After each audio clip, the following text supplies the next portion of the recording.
Verstappen gets an excellent reaction. Hamilton, though, is ahead of Perez, but not for long, as Max Verstappen now on the inside joins Hamilton in battle. It is Hamilton and Verstappen, Verstappen and Hamilton wheel to wheel. Hamilton is forced wide and he's lost a little bit of bodywork as well.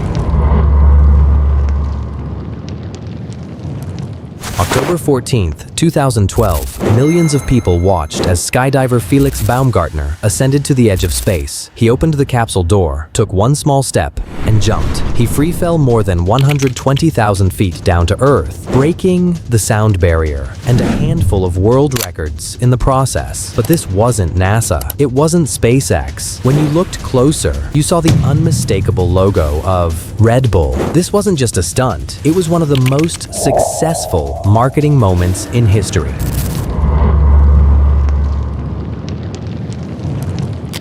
Our story starts in rural Thailand. A boy named Chaleo Yoovidhya was born into poverty. His parents were duck farmers who sold fruit at local markets. They couldn't afford to give him a formal education, so Chaleo worked on the farm from a young age. But Chaleo was ambitious. After moving to Bangkok to work as a pharmaceutical sales rep, he saved enough money to start his own small company, TC Pharmaceutical Industries. At first, he just sold medicine, but he noticed something interesting happening in Asia. Japan's pharmaceutical companies were releasing energizing tonics. These herbal syrups were sold as pick-me-ups, and they were booming. So, in the 1970s, Chaleo decided to create his own version. But unlike the expensive imported tonics, his would be made for the working class, truck drivers, construction workers, and farmers who actually needed the energy. He created a formula with caffeine, B vitamins. To market it, Chaleo gave out free bottles to truck drivers and sponsored Muay Thai fights, connecting his drink to strength, endurance, and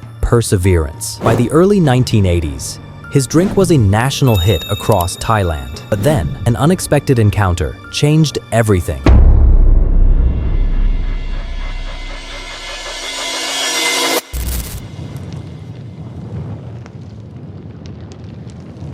Enter Dietrich Mateschitz, an Austrian marketing executive selling toothpaste, bored of his job and constantly traveling for work. One day, during a business trip to Thailand, jet-lagged and exhausted, he stopped at a small store and asked for something to help him stay awake. They handed him a small golden bottle of Krating Ding. Minutes later, he felt alive again. Dietrich became obsessed. He realized there was nothing like this in Europe. So, he quit his corporate job, tracked down Chaleo, and proposed a partnership. They'd take Krating Ding global. Each man invested $500,000. They split ownership evenly, forming a new company called Red Bull, a name easier for Western audiences. When they tested it in Austria, people hated it. Taste testers called it disgusting. Analysts said it would fail, but Dietrich didn't care. He added carbonation, put it in a sleek silver can, doubled the price to make it premium, and launched anyway. On April 1st, 1987, Red Bull hit store shelves in Austria, and within a few years, it would change marketing forever.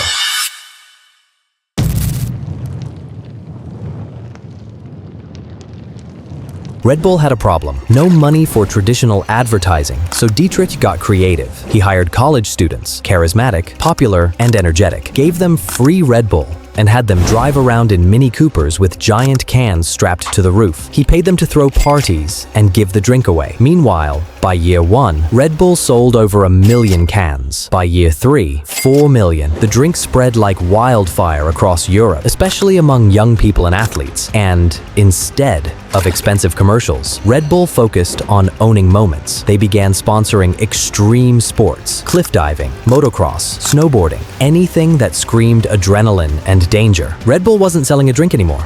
They were selling a lifestyle. By the late 1990s, Red Bull entered the US market, facing giant competitors like Coca-Cola. But Dietrich understood something they didn't. People don't buy products, they buy stories.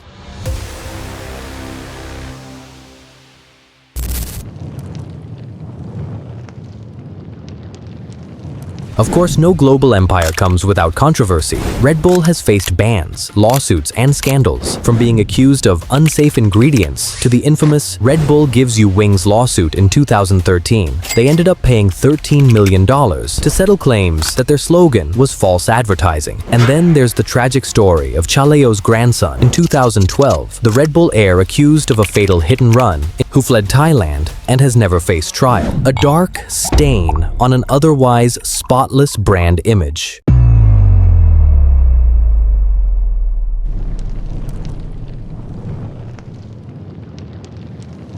When Chaleo died that same year, he was Thailand's third richest man, and Dietrich Mateschitz, the richest in Austria. Red Bull has sold over 100 billion cans worldwide, controlling over 80% of the global energy drink market. But perhaps the biggest lesson isn't about caffeine or marketing. It's about storytelling. Red Bull didn't invent energy drinks. They reinvented how we think about them. They proved that you don't have to sell a product. You can sell a feeling. You can sell a dream. The truth is, Red Bull doesn't just give you wings. It gives itself wings every single time someone watches, cheers, and says, "Wow, that's insane." Subscribe.